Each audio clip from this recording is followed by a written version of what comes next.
Two big waves came up from nowhere. I scrambled to paddle and record at the same time. If one of these hits us goofy, we'll capsize.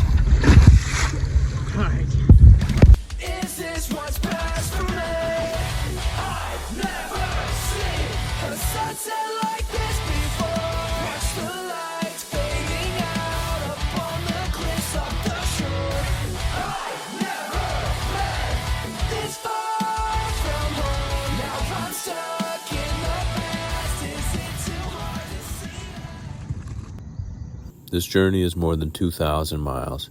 Every morning we wake up with the same simple purpose and urgency to get it done. Go south. That's our simple purpose. It's not easy, but it is simple. And simple's good.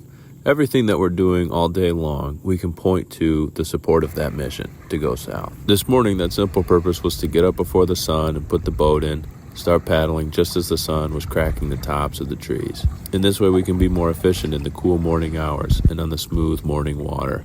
We'll be able to go for longer and not be so exhausted by the heat of the afternoon. We've been visiting with a friend, Arkansas Roller, the past couple of days and went wakeboarding.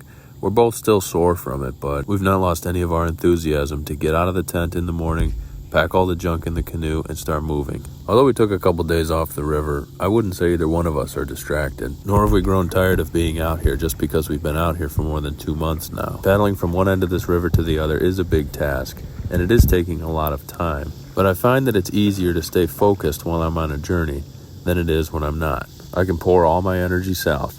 I don't need to think about anything else or wonder where I'm going or what I'm going to do. Most people who take on these long, human-powered journeys will tell you the same thing, that they miss being on the journey after it's over, no matter how hard it was. Today, another tiny six-legged hardship introduced itself to us, biting ants. But they're a natural part of the Mississippi River environment, one I've been wanting to explore for a long time, and now that I'm here, I don't wish that they were gone.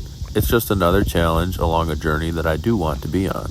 The sore muscles, heat, fatigue, layer of mud on everything, biting insects, and smoke in the eyes, all just come with it. They're all part of this longer journey, and I don't care how uncomfortable I'm going to be on this journey, I refuse to insult this river by claiming that I'm not having a good time. Even on days like today, where the most exciting thing of the day is hitting a big wave that came up out of nowhere. Because days where nothing really happens are part of the adventure too. I wouldn't say it was boredom, but it was just an ordinary day. They're part of the traveling, and I know we're making progress in this traveling because we crossed into a new state. That land up on our left is Mississippi. Tennessee is another state in the books. Out of the 10 states that we will be in on this trip, Mississippi is our 9th. Louisiana is the last state we'll cross into, and that's coming up pretty soon. The first time I came to this state was on a different long journey. It was a lap around the country which would eventually end at my parents' house, but as I drove in my 2004 Honda Accord, I took the road as I felt like it and didn't really plan on one place to the next where I was going to go. I broke down in the city of Jackson. I limped my car over to a church parking lot which had a big bright arc sodium light where I figured I'd be safe. I parked under it and put my seat back to wait until morning when I could get my car fixed. All night long, gunshot volleys and dogs barking kept me awake. As I would start nodding off, somebody else would let off a couple more rounds of ammunition and the dogs would start barking at each other again. And I've been to the state a few more times while I was driving trucks, but nothing really of note happened, so I'm excited to form a new opinion about Mississippi than the first time I came here on land. The only evidence of dogs I've seen is a coyote track down at the beach, and there's not been a single gunshot all night. Already, I know I'm going to sleep better under Mississippi's willows and cottonwoods than I did under her arc sodium church light. I'll be listening to the bugs and the birds, and tomorrow we'll load up the canoe and do it all over again.